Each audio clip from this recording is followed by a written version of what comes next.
YouTube, man? We're gonna react to Ray Didn't Get Lucky. Hey. You don't know who Raekwon is? Hey, put it right there. Third level. Hey, cuz, you need to stop hating, cuz. Hey, cuz. Let's get into this video, man. Jesus loves all boys and girls. Let's go.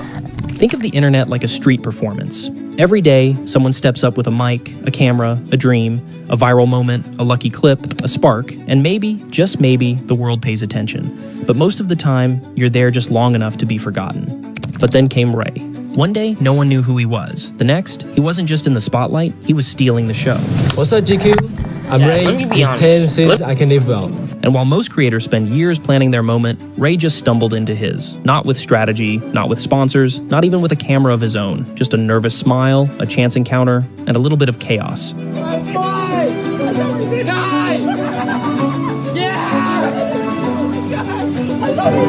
Crazy how they was just like this. Look, watch this chat. Like, bro, he was the only one who like really recognized Casanat, and they just recording like this. Oh! Like, bro, can we stop that? He was the only one that recognized him, that recognized Casanat in China, chat. If y'all don't know, he was on. See, 500 days ago, Ray wasn't a streamer. He was a student, finishing high school in Taiwan. No followers, no streams, no hype. His nights were textbooks, gaming, Valorant clips, and inside jokes only 3 friends understood. But that changed on July 14th, 2023, the day Ray accidentally walked into internet history. Got it. Huh? Got it. Got it. Got it. Got it. Yeah! Got it. Got it. Kaitana was live streaming in Japan. The stream had been live for about an hour when he stopped outside a 7-Eleven in the middle of Tokyo, looking for snacks and filming one of his usual chaotic IRL segments. As he panned the camera around, a kid suddenly appeared in frame, nervous, buzzing with energy, and wearing a wide grin. It was Ray. At that point, no one knew who he was. Just another fan hoping for a handshake, maybe a photo. But this wasn't just another street interaction. Their first words were clumsy. Ray's voice cracked with adrenaline, and his hands trembled as he reached out. Kai laughed. Ray laughed. But more importantly, they matched each other's energy instantly. In that Is it just me, or Ray does not look the same? He does not look the same, chat. I don't know if I'm just looking at him weird, but he does not look the same how he look now. I'm not even gonna lie, bro. He got that US in. I'm not even gonna lie. mess of nerves and noise, something clicked. The connection felt real, and instead of walking away, Ray stayed. He didn't just snap a picture and vanish. He asked if he could tag along, and to everyone's surprise, including his own, Kai said yes. So Ray did, for hours. They wandered Tokyo together, through game stores, back alleys, taxis, karaoke booths. Ray wasn't trying to steal the show, he was just reacting in real time. Goofy, honest, completely in over his head. But the magic? It worked. Ray wasn't trying to be funny. He just was. Raw. Real. Ridiculously entertaining. And the clips? They went nuclear. TikTok caught fire, Twitter followed, fans begged for more. Suddenly, Ray wasn't just the kid from the Japan vlog. He was Ray. After their meetup in Japan, everything accelerated. Just weeks after their first chaotic meetup, Kai flew Ray to America for the first time.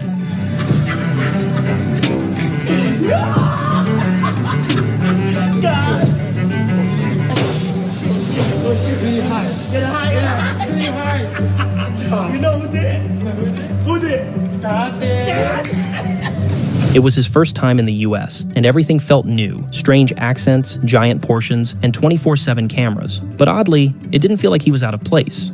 Ray fit right in, like he'd always been part of the crew.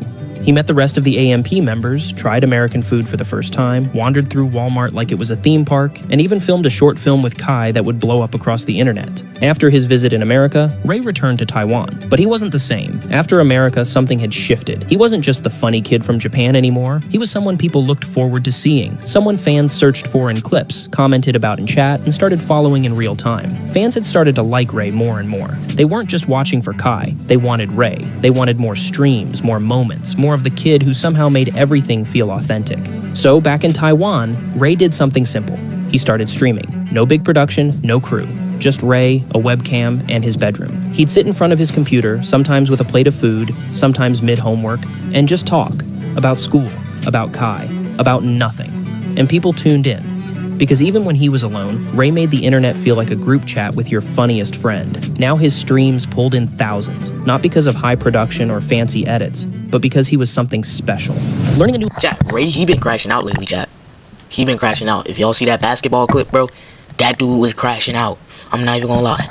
Language is hard, not just academically, but emotionally. It's like trying to build a bridge with pieces you barely understand and hoping it doesn't collapse when people start walking across. Every sentence is a puzzle, every word a risk.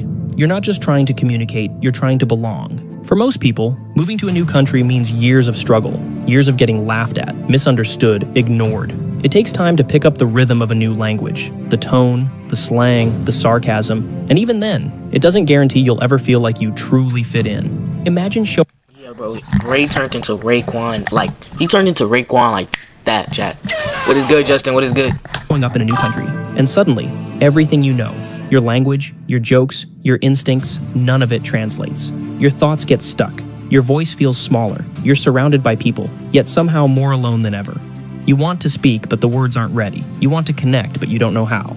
But Ray was different. Because even though his English was basic, broken even, he still fit in. He matched the vibe. He didn't understand every word, but he understood energy. He could mirror the room, read the tone, react to emotion instead of grammar. That's something no textbook can teach. He wasn't fluent, but he was present. And that made him feel familiar, like someone you already knew, even if he spoke differently.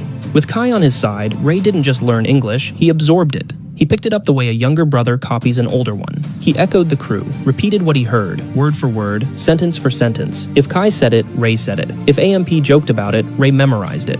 It was fast, unfiltered, real, and that's what made it work. But that kind of learning, raw imitation, comes with risk. Because when you're learning in real time, in a language you don't fully understand, sometimes the words you pick up aren't the ones you're supposed to repeat. You black bucket! Shut your up! The internet clipped it instantly. The backlash came fast. It was one of those moments where everything pauses and then explodes. And yeah, it looked bad. But can you really blame him? When you're learning a language by immersion, surrounded by streamers, memes, and Twitch culture, how do you know where the line is? You don't. You mimic, you adapt, you say what gets laughs, you say what the people around you say. Ray didn't grow up with American context, he grew into it. And sometimes that means learning things the hard way. Ray wasn't trying to be someone else. He wasn't faking it. He was just trying to keep up, trying to speak like the people around him, trying to find his place in a world that moved fast and didn't wait. And as he repeated the phrases, copied the tone, mirrored the humor, something started to happen. He didn't just learn the language, he picked up the rhythm, the slang, the cadence, the jokes, and over time, it changed the way he spoke. It changed the way people saw him. Soon, people started calling him Raekwon. At first, it was a joke, something said on stream to get a laugh. But like most jokes, it carried a bit of truth. Because this kid from Taiwan, the one who barely spoke English when he showed up, wasn't just participating anymore. He was blending in, effortlessly, naturally. He didn't just understand the words, he understood the vibe. And that made all the difference.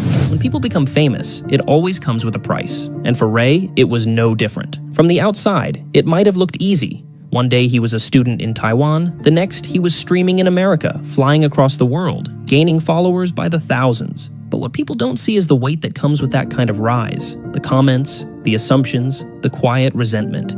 Because no matter how many people loved him, there were still plenty who weren't convinced. People who looked at him and didn't see talent. They saw luck. They said he was just in the right place at the right time. Nah, people are just haters. Yo, Raekwon, if you seeing this, bro, people are just haters, bro. I know you've been in the US for like two years? Like 1 or 2 years? Bro, people are just haters, bro. Keep being you. Keep being you, because, hey, you know who did? God did. He made you come to Kai at that, go to 7-Eleven at that particular time. Kai didn't change your life. God did. God did. Because what if you didn't go to that 7-Eleven? Let's be honest. Hey, so keep being you. Keep working on your craft. For real. Just another random kid who stumbled into someone else's spotlight. The narrative was simple. He's only famous because of Kai. It's no different than sports. Think about your favorite athlete. The icons, the ones who changed the game. Every single one of them had someone behind the scenes. A coach, a mentor, someone who pushed them, challenged them, guided them. That mentor didn't make them great. They just helped bring it out. And with Ray, it was no different. Kai saw something in him. Not just a funny kid, not just someone to tag along for content. From that very first moment in Tokyo outside a 7-Eleven, with the stream live and the energy chaotic, something clicked. Ray wasn't trying to go viral. He wasn't chasing the camera. He was just being himself. Awkward, excited, real, and somehow that worked. There was something magnetic about it. The way he matched Kai's rhythm without trying. The way he carried himself with a kind of natural awareness that didn't need polish or perfection. He felt real, not manufactured, not over-rehearsed. Just a kid in the right place, doing the right thing, because it came naturally. And that's rare. That's not something you can teach or script or fake. That's instinct. That's presence. Kai recognized it instantly. That's why he didn't just take a photo and move on. That's why he let Ray stay. That's why he brought him in, on stream, into the crew, and eventually into the culture. Because Kai didn't make Ray special, he just gave the world a chance to notice what he already saw. So yeah, Ray got help, but help only matters if there's something worth helping. And from day one, Ray proved that he wasn't just riding a wave, he was the wave. Success for most people takes years. Years of late nights, trial and error, small wins, and quiet sacrifices. Even then, only a small percentage ever make it. The climb is steep, the spotlight is limited, and most people never get close. But for Ray, the timeline looked completely different. Since that moment in Japan, everything has moved fast, almost unreal. In under 2 years, Ray has gone from an unknown kid in Taiwan to one of the most recognizable streamers in the world. No slow build, no 5-year grind, just pure acceleration. He's reached millions across continents, languages, and platforms. His face has been everywhere. TikTok, YouTube, Instagram, Twitter. Scroll long enough and you'll see him. A clip, a meme, a viral reaction. He's become the internet's favorite wildcard. And with that reach came doors. Big ones. He's hung out with the biggest names in the industry, collaborated with global brands like Adidas, shot features for GQ, even played in high-profile charity games alongside A-list celebrities and athletes. All of this, not over a decade, but in less than 24 months. These aren't normal milestones. These are once-in-a-lifetime moments, the kind of things most creators spend their whole careers chasing. And Ray, he made them happen before most people even learn how to set up a camera. So yeah, maybe you still think he got lucky. But luck doesn't explain all of this, because Ray's got something special, something you can't teach, something you can't fake, and whatever that something is, it's only just getting started. Proverbs 10 verse 18, whoever hides hatred has lying lips, and whoever spreads slander is a fool. Don't be envious of nobody, don't be jealous of nobody, be you. Be who God made you to be. Jesus loves y'all, boys and girls. Thank y'all so much for watching this video. Hope y'all like and subscribe, man. On the way to 1K subs. Peace.